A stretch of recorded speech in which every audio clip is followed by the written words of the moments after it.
அமுதம் 12. நயனியை கல்லூரியில் இருந்து வெளியேற்றும் வரை போராடுவோம் என்று மாணவர்கள் சக்கரவர்த்தியின் அறைக்கு வெளியில் குழுமிவிட்டனர். நிலைமை கைமீறி செல்வதை கண்டவர் நயனியை முதலில் கல்லூரியில் இருந்து கிளம்பும்படி சொன்னார்.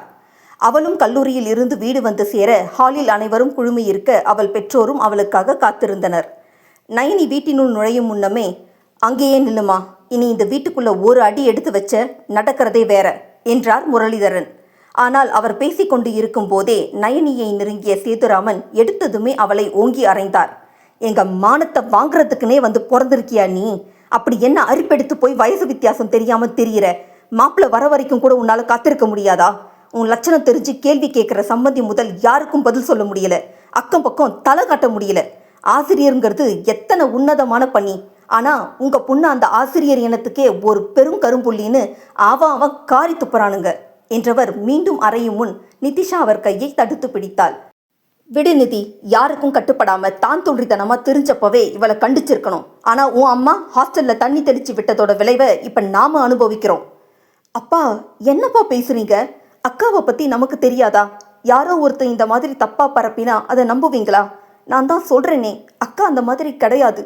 எங்கேயோ தப்பு நடந்திருக்கு" என்றிட அது நேரம் வரை கண்ணீரோடு நின்றிருந்த தனலட்சுமி ஓடி வந்து மகளை கட்டி கொண்டார். "யார் என்ன சொன்னாலும் நீ கலங்காத வர்ஷிமா, எனக்கு உன்னை பற்றி தெரியும்" என்றார் கண்ணீரோடு. "என்னடி தெரியும்? பொண்ணை ஒழுங்கா வீட்டோட வச்சு கட்டுக்கோப்பா வளர்க்க துப்பில்ல. தலைக்கு மேலே வெள்ளம் போன பிறகு அழுது ஆர்ப்பாட்டம் பண்ணினா சரியாகிடுமா?" என்றபடி தனலட்சுமியை இழுத்து பிடித்து அவரையும் அறைந்தார் சேதுராமன். "இப்போ எதுக்கு அம்மாவை அடிக்கிறீங்க?" என்று நயனி ஆவேசத்தோடு கேட்க, "ஒழுங்கா உன்னை வீட்டில் வச்சு சொல்லி வளர்த்துருந்தா என் மகளை மாதிரி கட்டுக்கோப்பா ஒழுக்கத்தோடு வளர்ந்துருப்பேன். ஆனால் எந்த கட்டுப்பாடும் இல்லாமல் ஹாஸ்டலில் விட்டது இவதானே. அதுக்கு தான் இந்த அடி. நாக்கு மேலே பல்ல போட்டு அவன் பேசுகிறான். என்ன பொண்ணு வளர்த்துருக்கீங்க, இதுக்கு நாண்டுகிட்டு சாகலான்னு சொல்கிறானுங்க" என்று சேதுராமன் ஆவேசமாக சொல்ல, "இத்தனை அசிங்கத்துக்கு பிறகும் என்ன தைரியத்தில் இங்கே வந்த நீ?" என்று முரளிதரன் நயனி முன்னே வந்தார். "ஏன், இதுதான் என் வீடு, நான் இங்கே தானே வரணும்" என்றால் அலட்டிக்கொள்ளாமல். "என்னது உன் வீடா?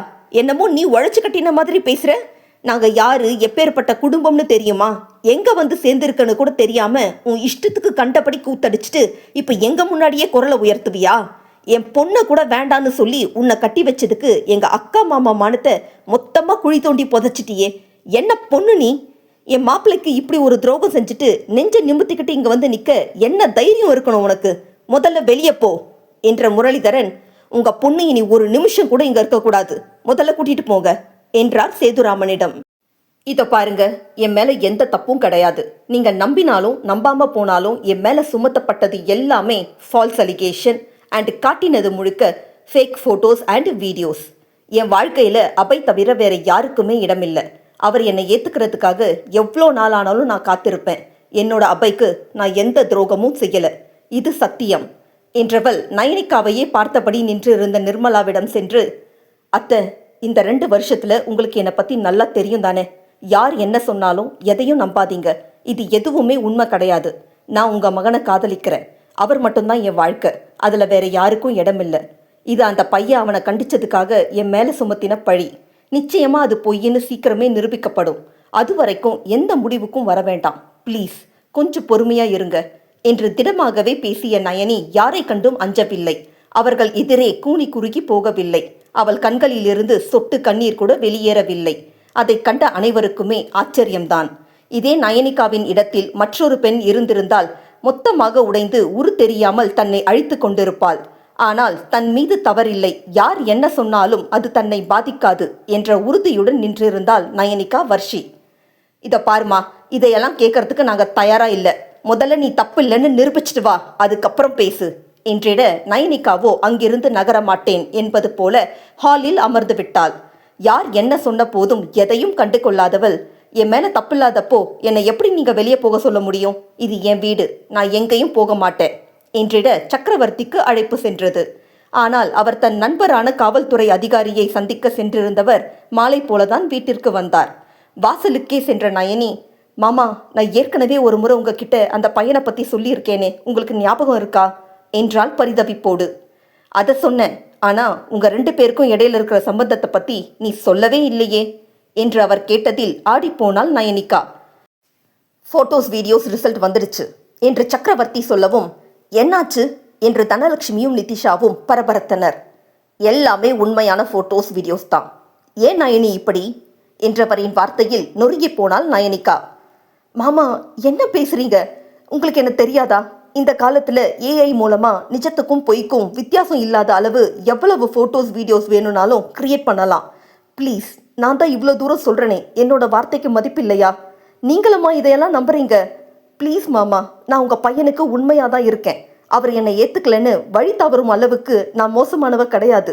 அவர் மேலே நான் உயிரையே வச்சிருக்கேன்.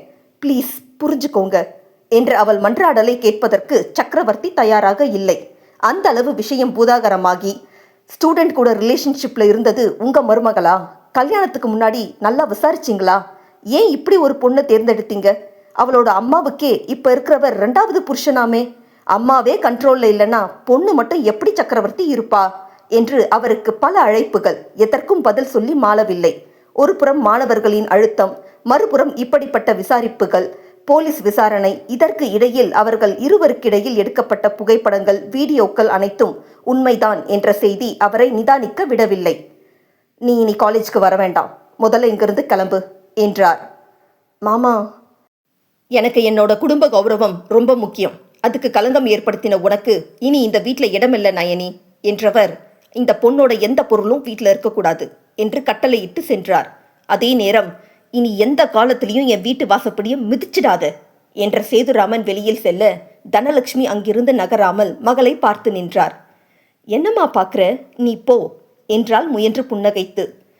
பாவி மகளே, இப்போ எப்படி நீ உன்னால சிரிக்க முடியுது? நான் போக மாட்டேன். என்ன நடந்தாலும் நான் பார்த்துக்கிறேன். நீ என் கூட வந்துடு வர்ஷிமா என்றார் கண்ணீரோடு. வந்து என்று புருவம் உயர்த்தி அன்னையை பார்த்தவள், மா, நீ என் கூட வந்த பிறகு உன்னை திரும்ப அந்த ஆள் வீட்டுக்குள்ளே சேர்த்துவானா? நிதி, பார்கவ் நீ பெத்த பசங்க தானே, அவங்களுக்கு நீ எதையும் பார்க்க வேண்டாமா? என்னடி பேசுகிற? நீயும் தானே என் பொண்ணு, உன்னை யார் பாப்பா என்று மகளை கட்டிக்கொண்டு கதறிவிட்டார். அம்மா, நான் தனியாக இருந்தே பழக்கப்பட்டுட்டேன். என்னால் முடியும், நீ போ. இதுக்காகலாம் நான் ஒன்றும் செத்துட மாட்டேன். என் மேலே தப்பில்லை, அது என்னைக்கு இருந்தாலும் நிரூபணமாகும் என்றவளை தேடி சுதர்ஷன் வந்திருந்தான். என்ன நயனி இதெல்லாம்? போலீஸ் ஸ்டேஷன் போகாம இங்க என்ன பண்ணிட்டு இருக்கீங்க என்றவன் சூழலை புரிந்து கொண்டு நயனியை தன் வீட்டிற்கு அழைத்தான். அப்போ நீங்க இந்த போட்டோஸை நம்பலையா சுதர்ஷன்?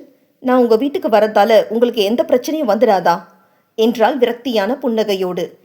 என்ன மாதிரியான கேள்வி நயனி இது? எனக்கு உங்களை தெரியாதா என்றதுமே, அப்போ உங்களுக்கு என்ன தெரியுமா? என்ன, நம்ம ஒரு 2 முறை பேசியிருப்போமா? அப்புறம் எப்படி உங்களுக்கு என் மேலே இவ்வளோ நம்பிக்கை? நயனி, அபை எப்பவுமே சஞ்சுவும் நீங்களும் ஒட்டி பிறக்காத ரெட்டை பிறவீங்க போலன்னு சொல்லுவான். அதோடு 2 முறை உங்களோட பேசி பழகி இருக்கேன் நயனி, அது போதாதா? என் ஃப்ரெண்டு எவ்வளவோ தடுக்க முயன்ற போதும் ஏதோ ஒரு காரணத்துக்காக அவனை விடாப்பிடியாக கட்டிக்கிட்டீங்க. நீங்களா அவன் உங்களோட இல்லாததால அவனுக்கு துரோகம் செய்ய நினச்சிருப்பீங்க. நிச்சயமாக உங்கள் மேலே தப்பு இருக்காது. ப்ளீஸ், என்னை உங்களோட பிரதராக நினச்சிட்டு என் வீட்டுக்கு வாங்க. என் அம்மாவும் ஒய்ஃபும் என்ன போல தான் என்றவன் நயனியை தன் பாதுகாப்பில் பார்த்து கொள்வதாக நம்பிக்கை கொடுக்கவும் தான் தனலட்சுமி கிளம்பினார். நினைவில் இருந்து மீண்டவள் முகத்தை அழுந்த துடைத்தபடி திரும்ப அங்கே அபய் ஸ்ரீவத்சன் நின்றிருந்தான்.